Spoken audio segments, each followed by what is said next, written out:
President Xi Jinping has warned the American President Joe Biden against playing with fire in a much-awaited 2-hour-long telephone conversation between the two leaders on Thursday.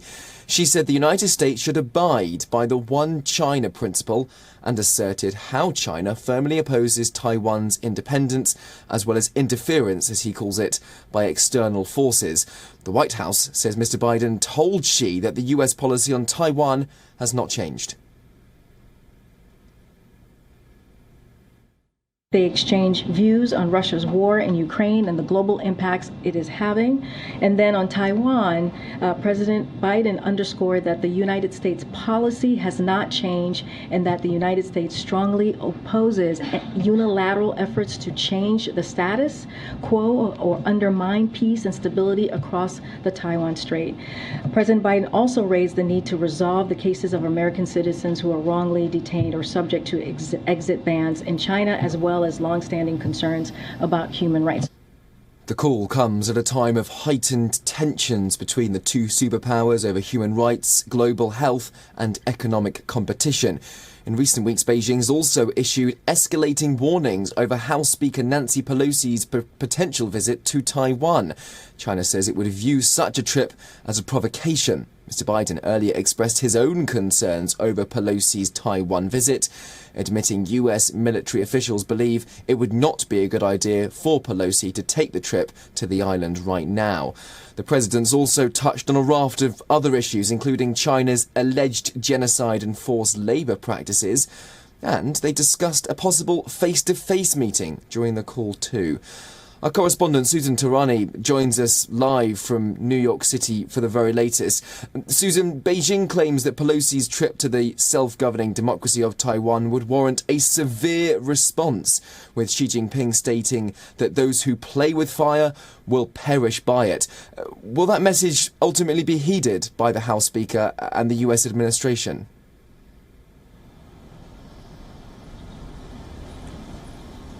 Yeah, that's a classic Chinese propaganda in terms of statements coming out after a conversation with a U.S. sitting president.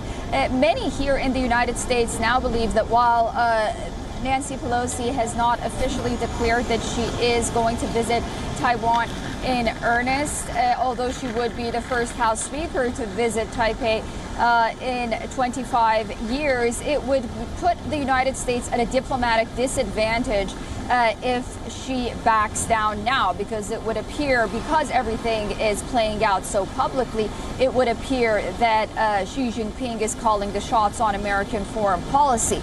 So it's yet to be seen whether or not Nancy Pelosi goes ahead with this trip or not. But I think it's also important to note that, you know, President Biden had one of the areas that he hasn't really changed when it comes to foreign policy from the previous administration has been his China policy, at least regarding tariffs and whatnot. So I think China's upset about that as well.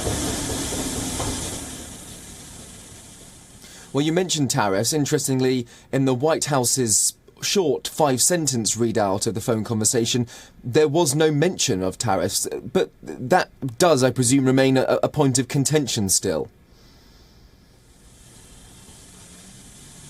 That's the point that perhaps the Biden administration would have the most bargaining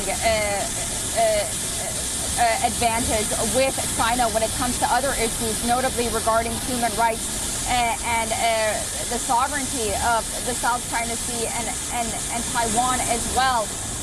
You know, the statement on the part of the White House was very brief. It was vague. Many wanted to see more coming out from the Biden administration during this 2.5-hour call. Not only tariffs wasn't mentioned, the origins of COVID, we don't know whether or not were mentioned or not. On the one hand, then give me 1 second, I'm sorry. New York being New York. The issue of COVID-19 was not mentioned on the one hand, and something that a lot of law enforcement and many border cities and citizens were hoping to discuss would be discussed at least partially.